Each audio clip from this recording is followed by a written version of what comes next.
እኔ ከመምጣቴ በፊት ሁላችሁም አሪፍ እድል ነበራችሁ። አሁን ይመስለኛል ጊዜው የኔ ነው። ተቀበሉት ይህንን ሪያሊቲ።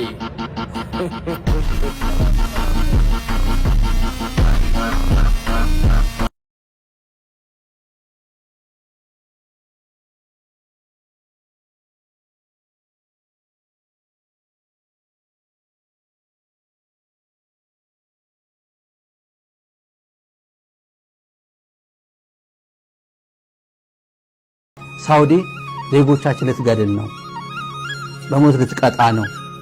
ማንም ኢንተርናሽናል ኦርጋናይዜሽን ሁማን ራይትስ ዎች ጭምር ያወጣው ሪፖርት ዓለም አቀፍ እነ ዶክተር ቴድሮስ አድሃኖም አፕሮች አድርጓቸው ሄዱ። በግል በተለያየ መንገድ የኢትዮጵያ አርቲስቶች አልቀዋል። ያሳዝናሉ። ሰፈራችሁ ዝነኛ አርቲስት ሰው ካለ እስቲ ህይወቱን እዩት። አርቲስቶቻችን አደጋ ላይ ናቸው።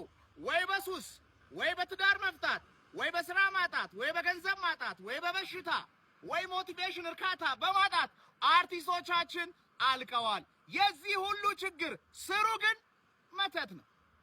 እነዚህ ልዩ ታለንትና ብቃት ያላቸው በጣም ከማህበረሰቡ ተነጥለው ጠንክረው የሚሰሩ ህዝቡን ለማንቃትና ለማዝናናት የተፈጠሩ እንዴት ሞቲቬሽን አጡ?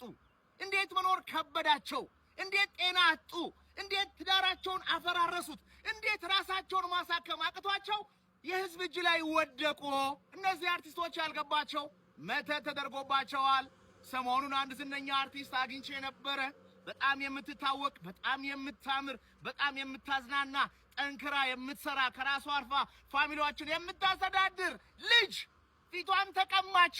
የራሷን ፊት በመስተዋት ስታየው ተጠራጠረችው። ሌላ አውሬ ሆረር መስላ ለኔም ያሳያችኝ ቪዲዮ ያስፈራል። ከዛስ አደጋ ባደጋ፣ ከዛስ ስራ ማጣት፣ ከዛስ ጭንቀት ምንድነው ብላ ጸሎት ስታረግ አብራት የኖረች ያሳደገቻት ልጅ ያደረገችባት መተት ነበረ። ይቺ ሴት ከዝናዋ፣ ከገንዘቧ፣ ከሀብቷ፣ ከቤቷ ለዚች ሴት አጋርታት፣ ይቺ ሴት ግን እሷ ላይ አስመትታ ነበረ። በጣም ያሳዝናል። ለአርቲስቶች መልእክት አለኝ። ድሮ ስትነሱ እንዴት ነበር መንፈሳዊነታችሁ? ድሮ ስትነሱ ምን ያህል ነበር የምትሰሩት? ከወንድሞቻችሁ ከእህቶቻችሁ አብሯችሁ ከተለዩ ሰዎች በእግዚአብሔር አምናችሁ በራሳችሁ አምናችሁ ዓላማችሁን ይዛችሁ ሰርታችሁ ደክማችሁ ከሱ ራሳችሁን ጠብቃችሁ አይደል እዚህ ቦታ ያደረሳችሁት? እና ያለ ምን አጣችሁት?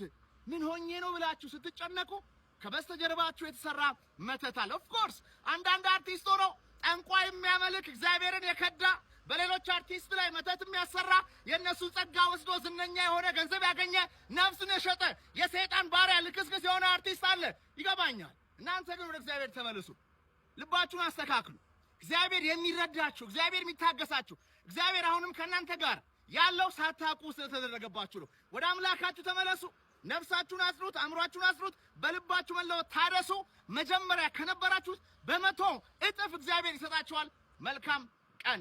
ያስደነገጠኝ ነገር ግን በዝሙት ቀስቃሽ ዳንሶቿ የምትታወቅ በዝሙት ቢያልፍልኝ እናንተ ምን ቸገራችሁ የምትል ከባለ ሀብት ጋር የመተኛት እድሉን ባገኝ አይኔን አላሽም እያለች መግለጫ የምትሰጥ ብልቅ ብላ እንዳደገች በይፋ የምትናገር ሴት ለአንድ ድርጅት ሳይሆን ለአንድ ገዳም ማስታወቂያ ሰርተዋት ማየቴ ትንሽ ያስደነገጠኝ። እምላችሁ በኃጢአት እንደምበልጣት ቅንጣት ታክል አልጠራጠርም።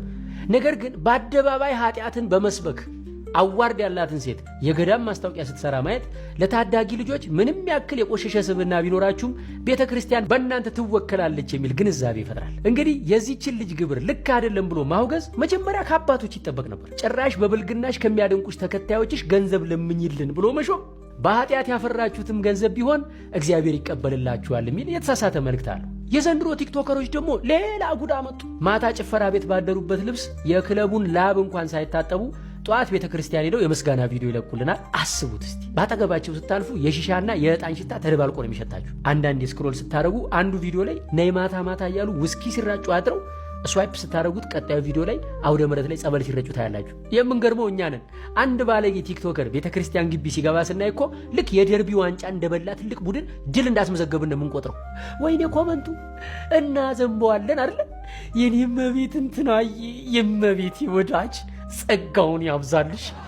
ኧረ ምን አይነት ጸጋ ነው! የሃንጎቨር ጸጋ ነው ወገኔ። ማታ ጭፈራ ቤት ያደሩበትን ቪዲዮና የቤተ መቅደስን ቪዲዮ በአንድ አካውንት በተከታታይ መልቀቅ እኮ ቤተ መቅደሱና ጭፈራ ቤቱን በአንድ ሚዛን ማስቀመጥ ነው። ቤተ መቅደስ እኮ የራሱ ሕግ አለው። ንጽህናን ጠብቆ በፍርሃትና በመንቀጥቀጥ የሚረገጥ ቦታ ነው እንጂ የቲክቶክ ፓርቲቱ መተወኛ ቦታ እኮ አይደለም። ታዲያ የዚህችን ልጅ ግብር ልክ አይደለም ብሎ መገሰጽና ማውገዝ ከአባቶች ሲጠበቅ ጭራሽ በብልግና ከሚያደንቋችሁም ቢሆን ገንዘብ አምጡልን ይባላል። ሴዶ እኔን ማለት የሚፈልግ ከሆነ ያስተጎትሩ ንቃተ ህሊና ከኔ ጋር ፋይት ለማድረግ እድል ከፈለገ በመጀመሪያ ፋይት ዝም ብሎ ለቤልት ፋይት ማድረግ አይችልም። ላይክ ምንም ዲዘርቭ የሚያደርገውም ኤክስፒሪየንስም የለውም። ሶሻል ሚዲያ ብቻ ነው ያለው። ስለዚህ መጀመሪያ ንቃተ ህሊናን ያልፋል። ንቃተ ህሊናን ካላሸነፈ he will never fight for a belt. I think በዛው ሪታየር ያደርጋል። ግን አይኖ ንቃተ ህሊና will beat him። በጣም ያበደ ነው የሚሆነው ንቃተ ህሊና versus ሴዶ። ከዛ ኮች ዋን ሆነ I think that would be crazy. I just know በቃ ዲስትሮይ እንደሚያደርገው ሴዶ ከኔ ጋር ላይክ ለተወሰነች ለ4 ወር ሰርቶ ዲስትሮይ ያደርገዋል። ምን ዋጋ አለው በእናትህ ከመሬት ይፈል አይላንድ የላችሁ ወይ? ይሄ ደግሞ ጃርካን ይዞ ይሮጣል።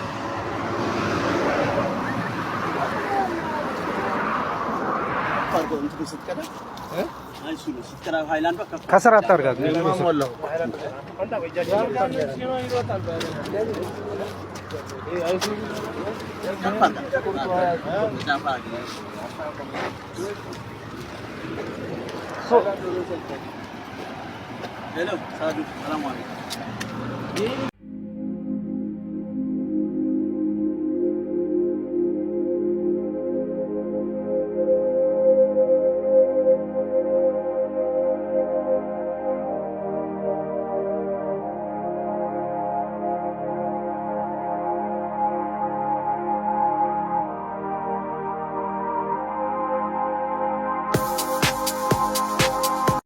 እቺ ሜም ስትሰራ ነበር እኛ ላይ። ዛሬ ስራ ሰጠናት። እስቲ ብሎኬት እና ሲዛትና እኛ ምን ሞክር ብሎኬቱን ለመስራት ላ ሐውላ ወላ ቀወተ ኢላ ቢላ